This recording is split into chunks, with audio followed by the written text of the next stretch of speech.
আসসালামু আলাইকুম। অবিরাম বাংলার সংবাদে সবাইকে স্বাগত জানাচ্ছি। আমি মারিয়া চৌধুরী। শুরুতেই বিআরবি কেবল সংবাদ শিরোনাম। সরকার গঠনের পর প্রথমবার বরিশালে প্রধানমন্ত্রী অংশ নেবেন বৃক্ষরোপণ ও ফ্যামিলি কার্ড প্রদান কর্মসূচিতে।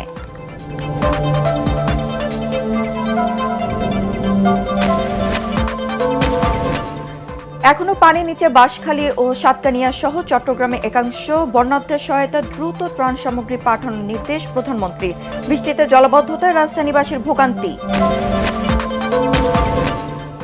পুঁজিবাজারে রাজনৈতিক হস্তক্ষেপের আশঙ্কা নেই, securities and exchange commission chairman. সুশাসন ও জবাবদিহিতার মাধ্যমে আস্থা ফেরানো সম্ভব মনে করেন বিশ্লেষকরা। এবং বিশ্বকাপের ইতিহাসে প্রথমবারের মতো ফিফা র্যাঙ্কিংয়ে সেরা 4টি দল খেলছে সেমিফাইনাল।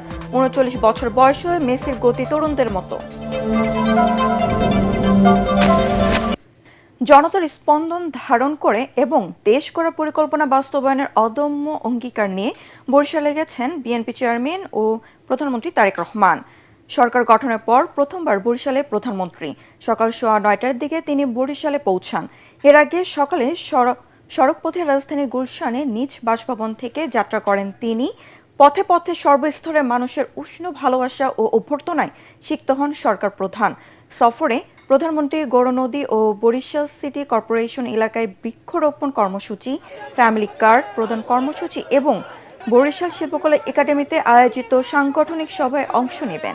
প্রধানমন্ত্রীর সফর ঘিরে দলীয় নেতাকর্মী ছাড়াও সাধারণ মানুষের মাঝে ব্যাপক উৎসাহ উদ্দীপনা দেখা দিয়েছে। বরিশালবাসীর প্রত্যাশা, প্রধানমন্ত্রীর আগমনে অবহেলিত দক্ষিণাঞ্চলবাসীর ভাগ্যের চাকা সচল হবে। একই সাথে পূরণ হবে তাদের বিভিন্ন দাবি। কর্মসূচি শেষে সন্ধ্যায় ঢাকা ফিরবেন প্রধানমন্ত্রী। ঘরের মালিক করে দেশটা যেহেতু আমাদের সকলের, এই দেশটা তো আমাদেরকে যত্ন করতে হবে। এই যে দেখেন খালটা, এই আমার সামনে ওইখানে একটা প্লাস্টিকের বোতল পড়ে আছে, তারপরে এখানে একটা প্লাস্টিকের বোতল পড়ে আছে। এই যে পত্রপত্রিকা খুললে আমরা দেখি বিভিন্ন জায়গায়, এই যে বর্ষার সময় এখন আমরা কি দেখি, বিভিন্ন জায়গায় পানি জমা হয়ে যাচ্ছে, হচ্ছে না? সেটি শহরেই হোক গ্রামেই হোক, বিভিন্ন খাল বিল এগুলো বন্ধ হয়ে গেছে, পানি যেতে পারছে না ঠিকভাবে। এইটা দেখি না আমরা, এই সমস্যা হয় না? তো এখন এই যে সব জায়গায় যদি আমরা ময়লা ফেলি, আবর্জনা ফেলি, তাহলে এই খাল বিল সব ময়লা হয়ে যাবে, খাল বিল সব বন্ধ হয়ে যাবে। এবং খাল বিল যদি বন্ধ হয়ে যায়, এই খালটি যদি চালু থাকে, এই খালে যদি পানি প্রবাহিত করে, উপকারটা কাদের হবে? এই এলাকার মানুষের হবে। অর্থাৎ সারা দেশের খাল বিল যদি ঠিকঠাক থাকে, তাহলে বন্যার সময় যেরকম ক্ষতি কম হবে, পানি যেমন খালের মধ্যে থাকবে, ঘরে বাড়িতে কম ঢুকবে, একইভাবে খালের পানিও পরিষ্কার থাকবে। যদি আমরা খালের যত্ন নেই, আমাদের নদীগুলোর যত্ন নেই, সেই পানি তো আমরাই ব্যবহার করি। সেই জন্য আপনাদের সকলের কাছে আমার অনুরোধ থাকবে, এই রাস্তা দিয়ে আসার সময় দেখলাম যেখানে যেখানে বাজার আছে, সেখানে কাগজপত্র, পলিথিন, প্লাস্টিকের ব্যাগ, বিভিন্ন জিনিস পড়ে, প্লাস্টিকের বোতল পড়ে পরিবেশটা একদম নষ্ট হয়ে যাচ্ছে। পরিবেশ যদি নষ্ট হয়ে যায়, তাহলে ক্ষতিটা কার হবে বলেন তো? কারণ এই যে ঢাকা শহরে গেলে এই বিভিন্ন পরিবেশের কারণে ধোঁয়া, গাড়ির ধোঁয়া, ট্রাকের ধোঁয়া, ইঞ্জিনের ধোঁয়া, এই ময়লা মানুষের শ্বাস নিতে কষ্ট হয়। এই গ্রামে আসলে তাও কিছুটা ভালো লাগে, তাও কিছুটা বুক ভরে শ্বাস নেওয়া যায়। কিন্তু এই আবর্জনা দিয়ে যদি সব জায়গায় ভরে যায়, তাহলে তো পুরো দেশের পরিবেশ নষ্ট হয়ে যাবে। তখন ছোট বড় সব মানুষের ক্ষতি হবে, শ্বাস নিতে কষ্ট হবে, শ্বাস নিতে বিভিন্ন রকম অসুখ বিসুখ হবে। আপনাদের সকলের কাছে আমার আহ্বান, এবং এখানে আজকে মিডিয়ার ভাইরা আছেন, ভাই বোনেরা আছেন, তাদের মাধ্যমে আমি সমগ্র দেশের মানুষকে অনুরোধ করব, আসুন আমরা চেষ্টা করি যেখানে সেখানে আবর্জনা যেন আমরা না ফেলি। আমাদের কোন একটা ব্যবহার্য জিনিস, ব্যবহারের প্রয়োজনীয়তা ফুরিয়ে গেল, পানি খেলাম, পানির বোতলটা খালি হয়ে গেল, আমরা যেখানে সেখানে ফেলে দেই। কোন একটা প্যাকেটে করে আমরা কিছু নিয়ে যাচ্ছি, জিনিসটা যখন বের করলাম, প্যাকেটটার প্রয়োজনীয়তা ফুরিয়ে গেল, আমরা প্যাকেটটা যেখানে সেখানে ফেলে দিচ্ছি। এতে করে আমাদের পরিবেশটা নষ্ট হয়ে যাচ্ছে। পরিবেশটা নষ্ট হয়ে গেলে আলটিমেটলি ক্ষতিগ্রস্ত হচ্ছে, আমরা ক্ষতিগ্রস্ত হচ্ছি, পরবর্তীতে আমাদের সন্তানেরা ক্ষতিগ্রস্ত হবে। আসুন আমরা যদি নিজের ঘর নিজে পরিষ্কার না রাখি, নিজের দেশকে নিজে যদি ঠিক না করি, বাইরে থেকে তো কেউ এসে আমাদেরকে করে দিবে না। আমরা যখন ছবিতে দেখি, টেলিভিশনে বা অন্য জায়গায় যখন অন্য দেশের ছবি দেখি, আমরা মাঝে মাঝে বলি না, আহা ওদের রাস্তাঘাট কি পরিষ্কার, কি সুন্দর। বলি আমরা, মাঝে মাঝে মনের মধ্যে আসে না এই কথাটা, আসে এই কথাটা, কিন্তু ভাই ওদের দেশে রাস্তা কিন্তু ওরাই পরিষ্কার করে রাখে, অন্য জায়গা থেকে তো মানুষ গিয়ে করে না, তার দেশ সেই সুন্দর করে রাখে। আসুন না, আমাদের দেশটাকে যদি সুন্দর করতে হয় তাহলে আমাদের সবাইকে চেষ্টা করতে হবে। আপনাদের বাড়িতে, একটা বাড়িতে যদি 5-7 জন মানুষ থাকে, আপনার পরিবারে তো 5-7 জন মানুষ থাকে না? এখন একজন মানুষ যদি সারাদিন বাড়ি পরিষ্কার করে আর বাকি 5-7 জন মিলে যদি সারাদিন ময়লা করে, ওই বাড়ি পরিষ্কার রাখা সম্ভব? ঘর গুছিয়ে রাখা সম্ভব? দেশটাও তো ঘরের মতো নেই। কয়েকজন যদি শুধু পরিষ্কার করে, এই যারা সরকারি যাদের দায়িত্ব পরিষ্কার, তারাই শুধু পরিষ্কার করে, সবাই মিলে যদি শুধু ময়লা করতে থাকে, তাহলে তো পরিষ্কার রাখা সম্ভব হবে না। আমাদের সকলকে মিলে পরিষ্কার করতে হবে। যেখানে ময়লা ফেলার জায়গা, সেই ময়লাটা সেখানেই ফেলতে হবে। আমরা যদি চারিদিকে ছড়িয়ে ছিটিয়ে ময়লা ফেলি, একদিকে শুধু দেখতে খারাপ লাগবে। আপনারা তো বাসে করে বিভিন্ন জায়গায় যান না, বরিশাল সদরে যান, টাঙ্গায় যাচ্ছেন, বিভিন্ন জায়গায় যাচ্ছেন। বাসে করে যখন যাবেন দেখবেন যেখানে বাজার ঘাট, দোকানপাট আছে, সেখানে ময়লা দিয়ে ভরা, সেখানে বিভিন্ন আবর্জনা দিয়ে ভরা। ময়লা দেখতে কারো ভালো লাগে? তো ময়লা হলে কি হয়, পরিবেশটা ময়লা হয়ে যায়, দেখতেও ভালো লাগে না। তাহলে আসুন, আমাদের দেশের যত্ন আমাদেরকে নিতে হবে, আমাদের দেশকে গড়ে তুলতে হবে আমাদেরকে। আমরা সবাই মিলে চেষ্টা করি, আমরা সবাই মিলে যদি সচেতন হই, তাহলে আমরা আমাদের পরিবেশটা সুন্দর করতে পারবো। টানা বৃষ্টিতে চট্টগ্রাম, বান্দরবান, রাঙ্গামাটি ও কুড়িগ্রামে বন্যা পরিস্থিতির উন্নতি হয়নি। বান্দরবানে নদীর পানি কিছুটা কমলেও এখনও বিপদসীমার উপর দিয়ে প্রবাহিত হচ্ছে। খাগড়াছড়িতে পাহাড়ি ঢলের পানি নেমে পরিস্থিতি স্বাভাবিক হতে শুরু করেছে। চট্টগ্রামে বন্যা ও পাহাড় ধসে মৃতের সংখ্যা বেড়ে দাঁড়িয়েছে 50 জনে। এদিকে বন্যা কবলিত বান্দরবান, কক্সবাজার, রাঙ্গামাটি, খাগড়াছড়ি ও চট্টগ্রাম সহ 11 জেলায় উদ্ধার তৎপরতা, ত্রাণ সামগ্রী বিতরণ ও চিকিৎসা সহায়তায় বিজিবি মোতায়েন করেছে সরকার। এদিকে টানা ভারী বর্ষণ আর পাহাড়ি ঢলে চট্টগ্রামের বাঁশখালী ও সাতকানিয়ায় এখন শুধুই হাহাকার। 10 ফুট পানির নিচে তলিয়ে গেছে বিস্তীর্ণ জনপদ। বিদ্যুৎহীন অন্ধকারে গত 5 দিন ধরে চলছে না রান্নার চুলা, খাবার ও আশ্রয়ের আশায় খোলা আকাশের নিচে হাজার হাজার পরিবার। হাসপাতাল ডুবে যাওয়ায় ভেলায় ভাসিয়ে কিংবা কাঁধে করে মুমূর্ষু রোগীদের নিয়ে চলছে জীবন বাঁচানোর এক কঠিন সংগ্রাম। বন্যা কবলিত মানুষের জীবন ও সম্পদ রক্ষায় সর্বোচ্চ সতর্কতা এবং সমন্বয়ে সংশ্লিষ্ট সব সংস্থা ও মাঠ প্রশাসনকে নির্দেশ দিয়েছেন প্রধানমন্ত্রী তারেক রহমান।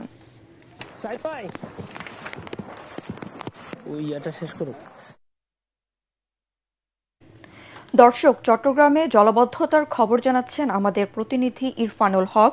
সরাসরি যুক্ত হচ্ছি তার সাথে। ইরফান, চট্টগ্রামের সবশেষ তথ্য আপনার কাছে কি আছে, আমাদেরকে বিস্তারিত জানান।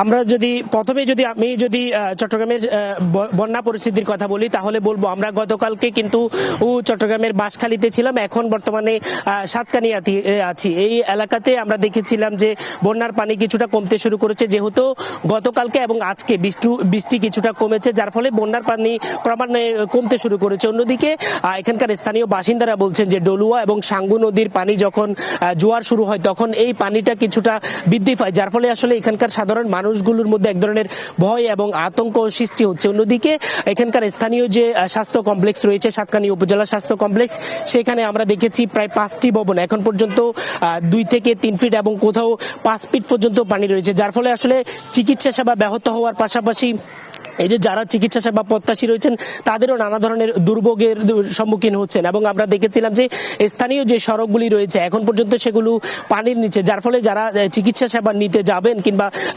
যারা ত্রাণ নিয়ে আসছেন তারাও কিন্তু নানা ধরনের দুর্ভোগের কথা আমাদেরকে জানিয়েছেন। অন্যদিকে আমরা এখানকার স্থানীয় যে প্রশাসন রয়েছে তাদের সাথে কথা বলেছি, তারা আমাদেরকে যেমনটি বলছেন যে আসলে এখন পর্যন্ত এখানে প্রচুর পরিমাণ মাটির ঘর রয়েছে, যার ফলে। ইরফান, আপনাকে ধন্যবাদ। রাজধানীতে তুমুল বৃষ্টিতে বিভিন্ন স্থানে তৈরি হয়েছে জলাবদ্ধতা, সেই সাথে জমে থাকা পানিতে সৃষ্টি হয়েছে ব্যাপক যানজট। এতে সপ্তাহের প্রথম কর্মদিবসের মতো দ্বিতীয় দিনে চরম ভোগান্তিতে পড়েন নগরবাসী। আজও সকাল থেকে বৃষ্টিতে মানুষের দুর্ভোগ বেড়েছে।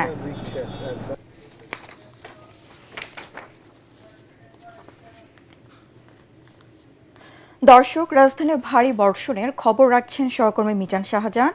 আমরা সরাসরি যুক্ত হচ্ছি তার সাথে। মিজান, বৃষ্টিতে কর্মজীবী মানুষের ভোগান্তি চরমে। আপনার কাছে এই বিষয়ে কি তথ্য আছে আমাদেরকে জানান।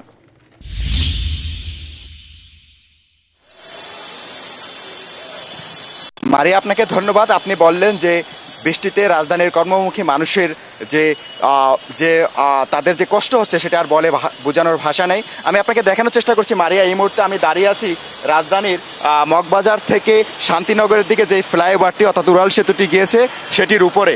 আমরা এখানে উঠেছি প্রায় ৪৫ মিনিট আগে, কিন্তু গাড়ির চাকা নড়ছে না।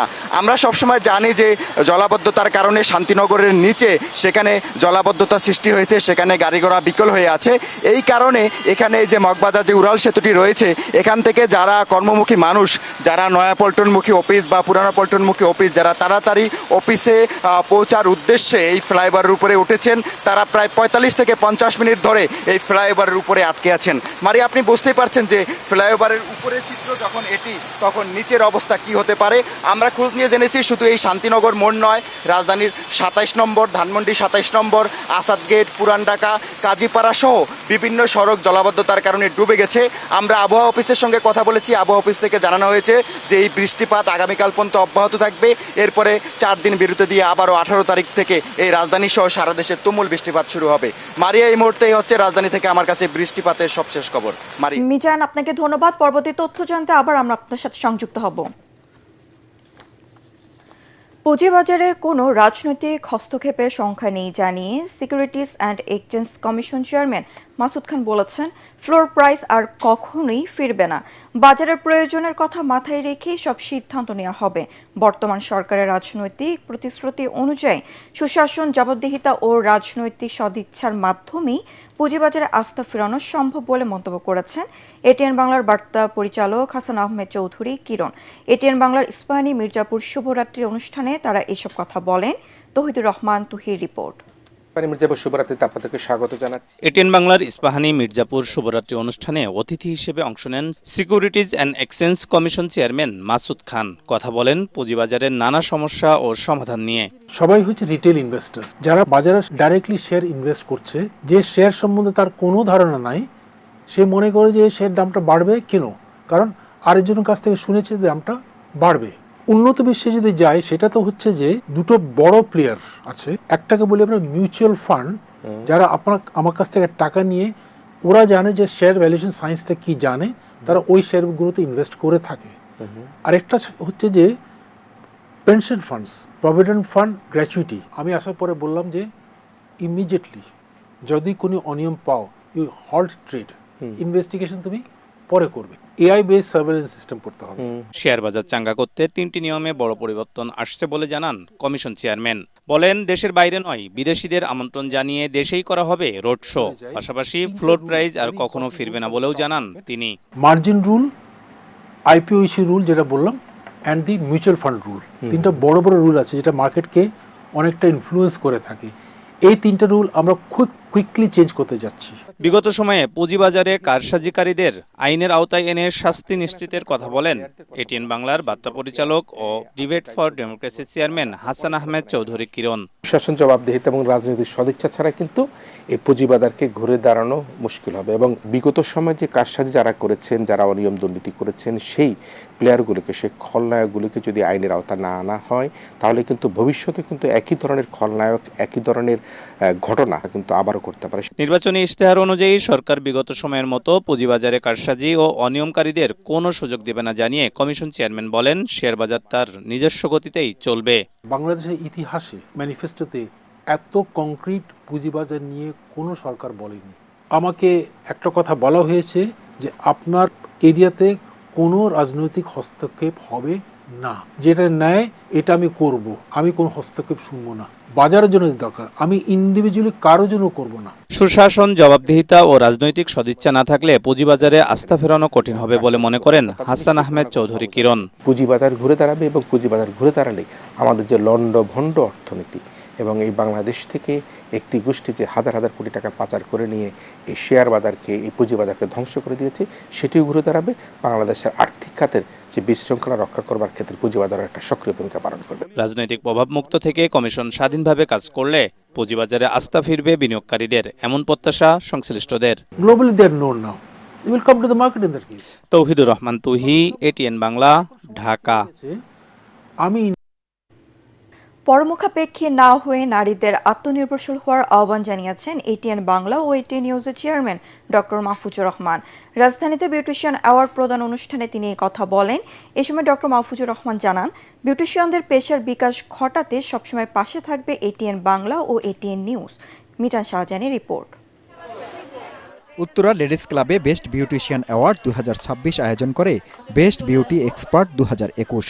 সারা দেশের 180 জন বিউটিশিয়ানদের হাতে তাদের গত এক বছরের কাজের স্বীকৃতিস্বরূপ অ্যাওয়ার্ড তুলে দেন এটিএন বাংলা ও এটিএন নিউজের চেয়ারম্যান ডক্টর মাহফুজুর রহমান ও অভিনেত্রী বিদ্যা সিনহা মিম। এ সময় উপস্থিত ছিলেন বেস্ট বিউটি এক্সপার্ট 2021-এর চেয়ারম্যান তুর্জু নাসির। অ্যাওয়ার্ড প্রাপ্তদের মধ্যে সেরা 10 জনকে দেওয়া হয় টপ 10 সম্মাননা। একটা মেয়ের আসলে নিজের স্বাবলম্বী হওয়া উচিত। আমরা সবাই চাই প্রত্যেকটা নারী যেন বিভিন্ন জায়গাতে নিজেরা স্টাবলিশ থাকে। আপনারা যে কাঙ্ক্ষিত উদ্দেশ্য নিয়ে দেশের প্রত্যন্ত অঞ্চল থেকে এসেছেন আপনাদের স্বপ্নগুলো পূরণ করার জন্য। এ সময় এটিএন বাংলা ও এটিএন নিউজের চেয়ারম্যান ডক্টর মাহফুজুর রহমান বলেন, নারীরা পেশাগতভাবে নিজেদের মর্যাদা বাড়ানোর পাশাপাশি অর্থনৈতিকভাবে স্বাবলম্বী হচ্ছে। তাদের এগিয়ে চলাকে স্বাগত জানান তিনি। আমার সবচেয়ে ভালো লাগে এই জন্য যে আজকে আপনারা এই নারীরা নিজ নিজ নিজ ক্ষেত্রে স্বনির্ভর হওয়ার জন্য আপনারা বিভিন্ন পার্লার আপনার খুলেছেন। এটা আমাদের জন্য গর্বের বিষয়। নিজের পায়ে দাঁড়াবার মতন আপনাদের সমর্থ হয়েছে।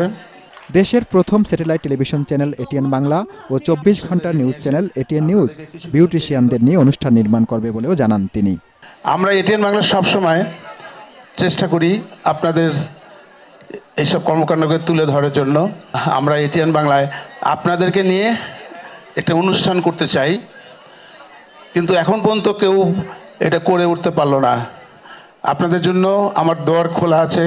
যখনই আপনারা চাবেন প্রোগ্রাম, এইসব এই বিউটিফিকেশন প্রোগ্রাম যদি করতে চান, আমরা আপনাদেরকে স্পেস দেব। আপনাদেরকে নিয়ে আমাদের একটা কম্পিটিশন হবে, মানে প্রতিদিন 3টা করে পার্লার এতে অ্যাটেন্ড করবে। তারপর 3টা থেকে 1টা করে বাছাই করে নিয়ে পরবর্তীকালে আবার ওই কোয়ার্টার ফাইনাল সেমিফাইনালের মতন হবে, হয়ে লাস্টে যে ফাইনাল হবে।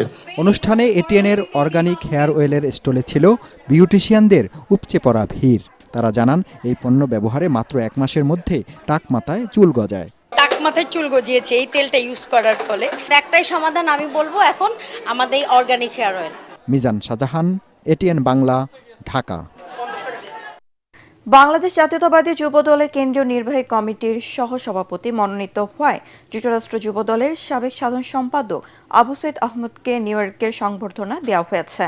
জ্যাকসন হাইটসের নবান্ন পার্টি হলে যুক্তরাষ্ট্র যুবদলের উদ্যোগে এই অনুষ্ঠানের আয়োজন করা হয়। এতে সভাপতিত্ব করেন যুক্তরাষ্ট্র যুবদলের সাবেক সভাপতি জাকির এইচ চৌধুরী। অনুষ্ঠানে বক্তারা আবু সৈয়দ আহমদকে যুবদলের কেন্দ্রীয় সহসভাপতি নির্বাচিত করায় বিএনপি চেয়ারম্যান ও প্রধানমন্ত্রী তারেক রহমান এবং যুবদলের সভাপতি সাধারণ সম্পাদককে ধন্যবাদ জানান। এ সময় বক্তব্য রাখেন বিএনপির কেন্দ্রীয় কমিটির সদস্য আব্দুল লতিফ সম্রাট, জিলুর রহমান জিল্লু, যুবদলের কেন্দ্রীয় কমিটির ক্রীড়া সম্পাদক সাইদ হাসান কানন। এবার খেলার খবর।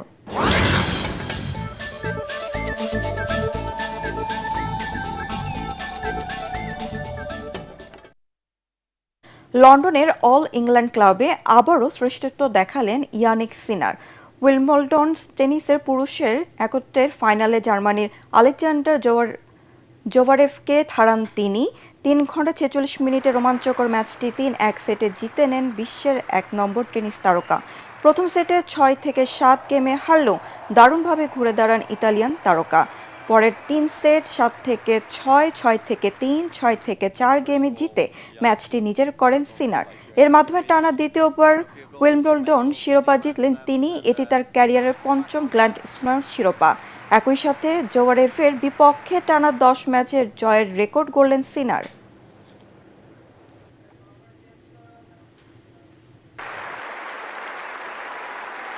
শেষ করার আগে বিআরবি কেবল সংবাদ শিরোনাম আরও একবার। সরকার গঠনের পর প্রথমবার বরিশালে প্রধানমন্ত্রী বৃক্ষরোপণ কর্মসূচির উদ্বোধন। অংশ নেবেন ফ্যামিলি কার্ড প্রধান কর্মসূচি ও সাংগঠনিক সভায়।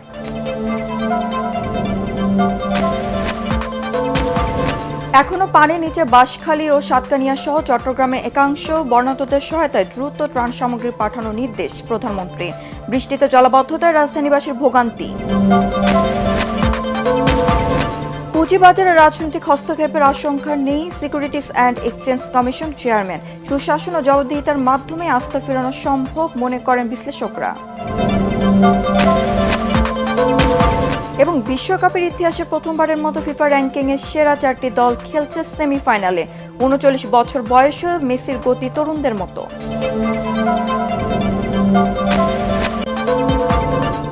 পরবর্তী সংবাদ দেখার আমন্ত্রণ জানিয়ে এখনকার মতো শেষ করছি। এটিএন বাংলা সংবাদ ইউটিউব দেখতে ব্রাউজ করুন youtube/ATN বাংলা নিউজ। ধন্যবাদ সবাইকে।